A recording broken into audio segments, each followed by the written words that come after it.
Bismillahirrahmanirrahim ya. Kemudian kemarin juga saya sudah menjelaskan tentang Alhamdulillahirabbil alamin.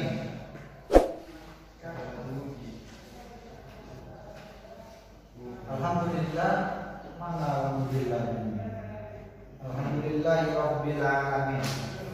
Sudah ya? Kemarin ya, yang tidak masuk ini sudah saya bahas tentang Bismillahirrahmanirrahim. Jumlah hurufnya ada 19. Allah menurunkan kitabnya ke dunia ada 142 kitab ya. 60 suhuf kepada Nabi Syed, 30 suhuf kepada Nabi Ibrahim, 10 suhuf sebelum Taurat diturunkan kepada Nabi Musa, kemudian Taurat, Injil, Zabur dan Al-Quran. Yang semuanya kitab yang Allah turunkan itu kandungan maknanya sudah ada di dalam Al-Quran. Kandungan makna Al-Quran itu sudah ada di dalam surat Al-Fatihah. Kandungan makna surat Al-Fatihah itu sudah termaktub di dalam ayat Bismillahirrahmanirrahim. Kandungan ayat Bismillahirrahmanirrahim itu maknanya terkandung di dalam huruf ba. Apa makna daripada huruf ba? Makna daripada huruf ba adalah bikana makana biyakunu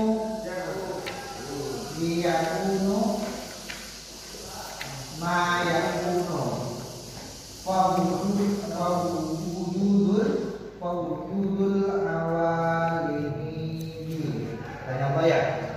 Jadi makna huruf ba menurut ulama bahwa bikana makana biyakunu mayakunu fawujudul awalini. Sebab aku yang ada pasti ada, sebab aku yang akan ada pasti akan ada, maka adanya alam semesta ini disebabkan oleh karena adanya aku. Makanya seperti yang saya bilang, jangan sampai kita mengatakan bahwa bukti adanya Allah adalah adanya alam semesta ya. Karena kalau kita mengatakan bahwa bukti adanya Allah dengan adanya alam semesta bisa menyebabkan kita menjadi orang yang syirik, menyekutukan Allah dengan makhluknya. Kenapa saya bilang begitu? Karena kalau mengatakan bahwa alam semesta sebagai bukti adanya Allah, ini terkesan kita jauh kepada Allah. Karena katanya Ibnu Athaillah, Allah itu tidak pernah tidak ada.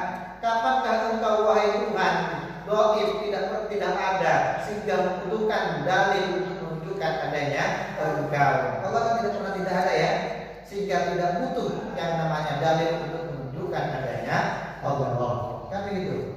Allah itu ada selama-lamanya ya. Kalau kita membahas terkait dengan persoalan sifat yang wajib bagi Allah dalam Aqaid yang 50, itu kan 20 sifat yang wajib bagi Allah ya. Wujud kidam, wujud adanya Allah seperti yang saya jelaskan kemarin. Al-wujudu huwa ainul mawjud. Wujud Allah adalah ainnya, zatnya, hakikatnya yang tidak dipisahkan antara wujud dengan mawjud. Kemudian sifat yang kedua adalah qidamnya, maha dahulu Allah, artinya Allah tidak didahului dengan apapun. Kemudian yang ketiga adalah baqaya, maha kekal Allah. Artinya Allah itu tidak pernah tidak ada, selama-lamanya Allah ada dan tidak diakhiri dengan apapun. Makanya ayatnya adalah wal awwalu wal akhiru wal dhahiru wal batin ya.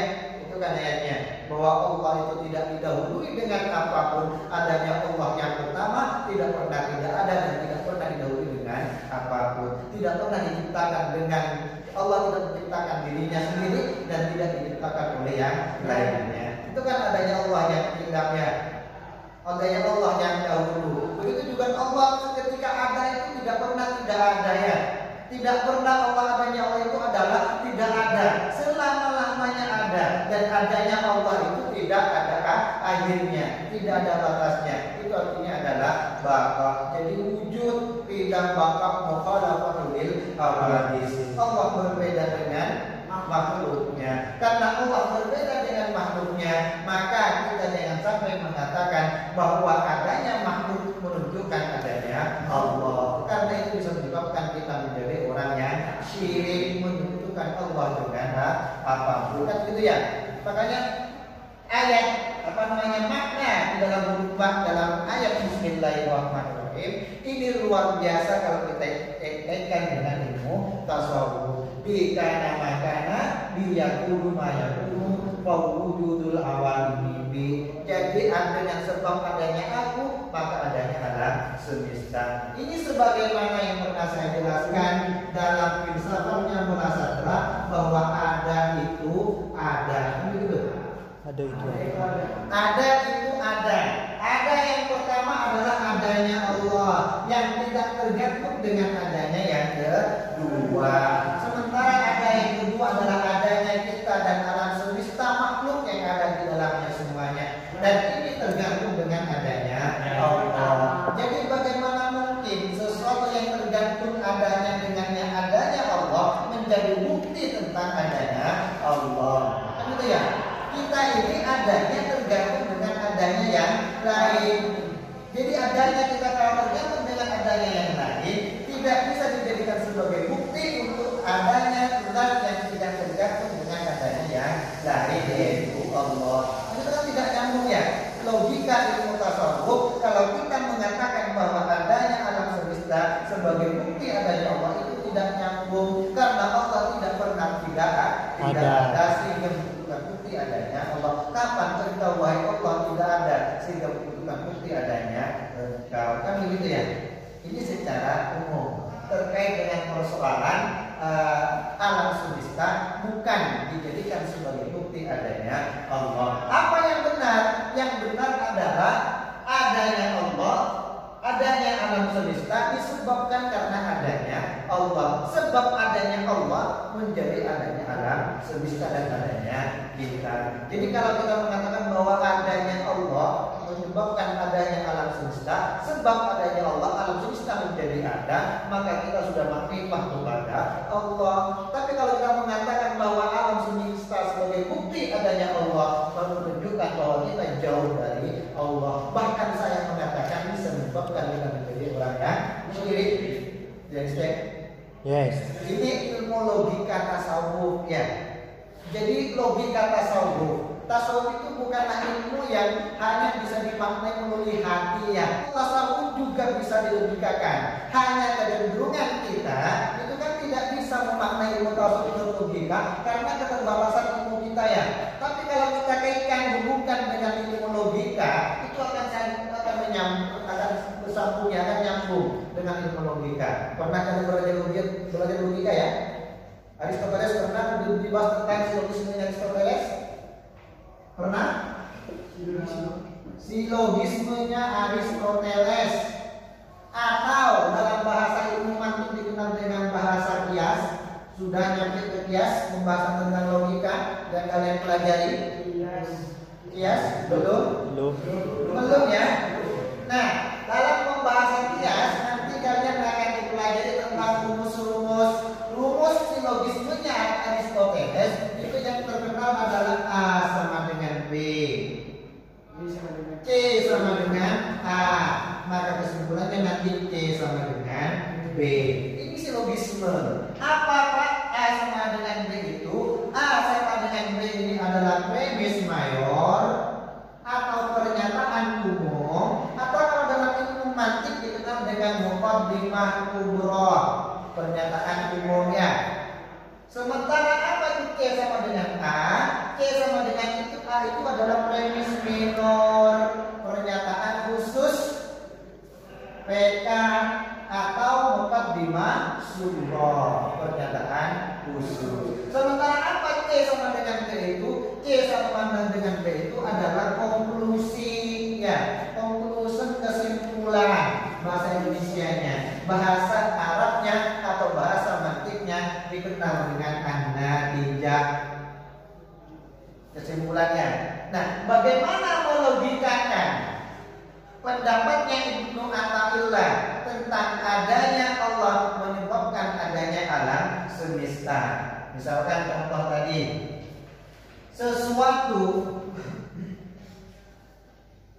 sesuatu yang adanya tergantung dengan adanya yang lain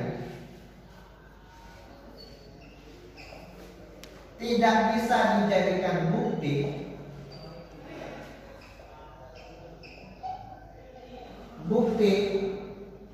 tentang adanya sesuatu zat yang tidak tergantung dengan adanya yang lain. Kan itu ya. Allah kan tidak tergantung adanya, Allah tidak tergantung dengan adanya yang lain. Qul huwallahu ahad, Allahus samad. Allah tempat bergantung. Semua makhluk yang bergantung kepada Allah. Kan begitu? Ya, Pak. Jadi kalau kita merumuskan berdasarkan rumus silogismenya Aristoteles, sesuatu yang adanya tergantung dengan adanya yang lain tidak bisa dijadikan sebagai bukti tentang adanya zat yang tidak tergantung dengan adanya yang lain. Atau secara sederhana, adanya zat yang tidak tergantung dengan adanya yang lain itu adalah Allah. Adanya zat yang tidak tergantung dengan adanya yang lain itu adalah Allah. Misalkan secara sederhana, sesuatu yang adanya tergantung dengan adanya yang lain tidak bisa dijadikan bukti tentang adanya zat yang tidak tergantung dengan adanya yang lain, yaitu Allah. Maka sesuatu yang adanya tergantung dengan adanya yang lain itu adalah ada yang kedua ya. Adanya alam semesta beserta isinya termasuk manusia. Alam semesta beserta isinya adalah sesuatu yang adanya tergantung pada adanya yang lain. Ada alam semesta beserta isinya adalah sesuatu yang adanya tergantung dengan adanya yang lain. Oke, kita rumuskan. Sesuatu yang adanya tergantung dengan adanya yang lain, ini rumusnya A, tidak bisa dijadikan sebagai bukti tentang adanya zat yang tidak tergantung dengan adanya yang lain. Atau Allah itu sama dengan B. Ya, A sama dengan B karena ini adalah premis mayor pernyataan umum. Maka alam semesta beserta isinya ini bukan A juga bukan B. Kita rumuskan sama dengan G adalah sesuatu yang tidak tergantung, adalah sesuatu yang adanya tergantung dengan adanya yang lain sama dengan A, gitu ya? Ya, Pak.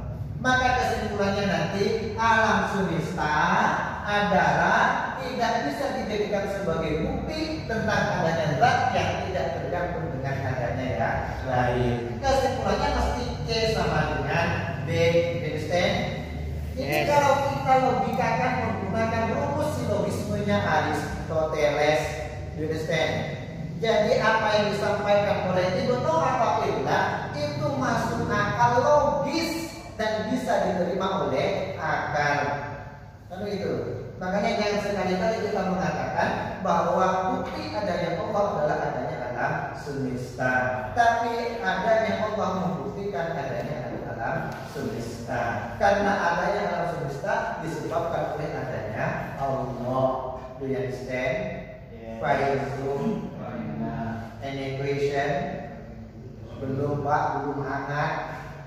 Masih perlu dihangat-hangat lagi ya. Dan ini ya, masih mikir saya Pak mau tanya apa gitu. Ini tentang persoalan adanya Allah. Kalau misalkan kita bertanya, Allah ini kan tidak terjangkau oleh panca indera manusia. Berarti Allah itu adalah dihijab oleh panca indera manusia. Ini pertanyaannya yang keliru ini. Karena katanya Ibnu Athaillah itu bahwa Allah itu tidak dihijab oleh apapun ya. Allah yang menciptakan langit dan bumi beserta apa yang ada di dalamnya.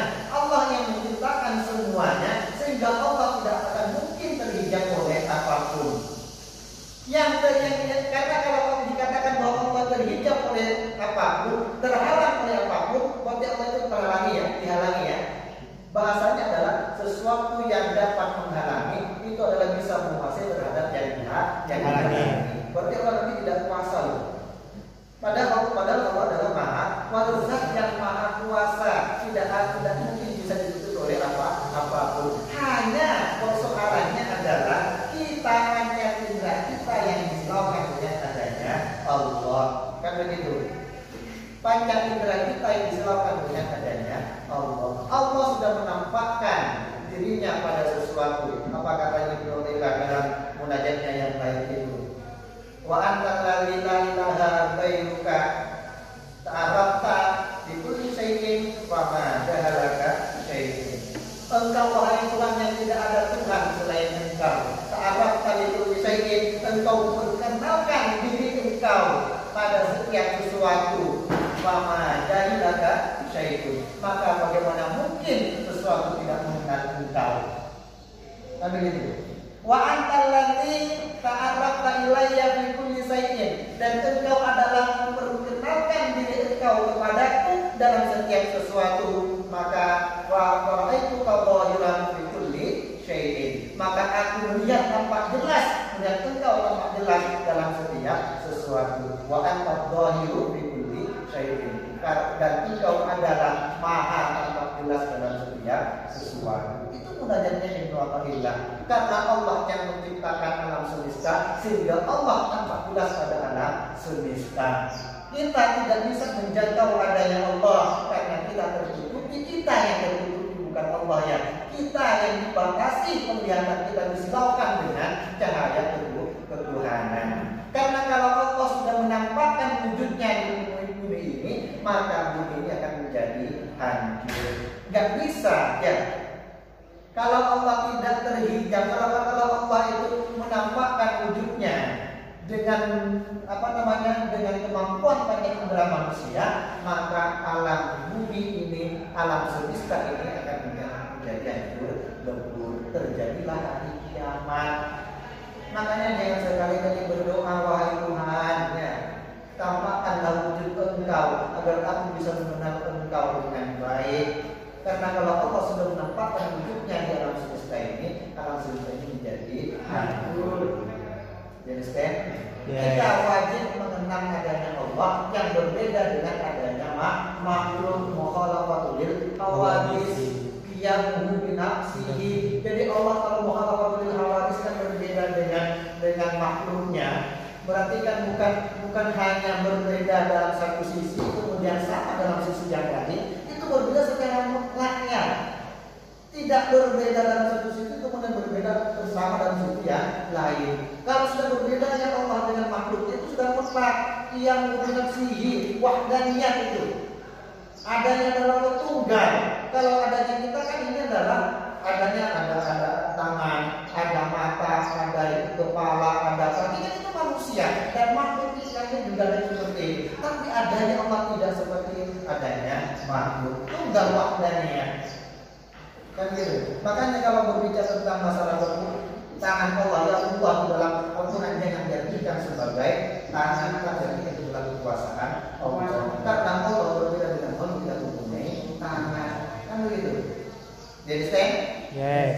Understand? Fahim itu? Nah.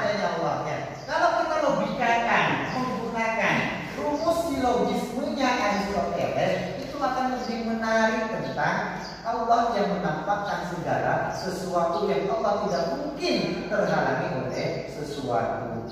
Karena sesuatu yang menghalangi itu dapat menguasai sesuatu yang dihalangi. Sementara zat Allah adalah Maha Kuasa yang tidak mungkin terhijab oleh adanya sesuatu. Kan begitu? Everything. You understand? Yes. Jangan sampai dulu pikir mau bertanya. Nanti saja kalau sudah ada kejanggalan, ada pemahaman yang berbeda, tanyakan saja ya. Biar puas nanti. Begitu ya. Tidak selesai di kelas ini, kita selesaikan nanti di luar atau di lain waktu, kan begitu. Iya, diskusi nanti ya. Tapi pokoknya seru menantang. Tidak apa-apa lah sekali-kali saya tantang ya. Ini tentang persoalan adanya Allah, Pak, yang dimaknai dengan bika namanya kan maka nabiyatul mayatuno. Ini hanya ada di dalam huruf Bismillahirrahmanirrahim. Karena karena kan katanya semua ayat yang ada di dalam surat Al-Fatihah kandungan maknanya terkumpul termaktub di dalam huruf Bismillahirrahmanirrahim. Kumpulan makna huruf itu termaktub di dalam di dalam titik ba, tapi bukan titik yang digarisbawahi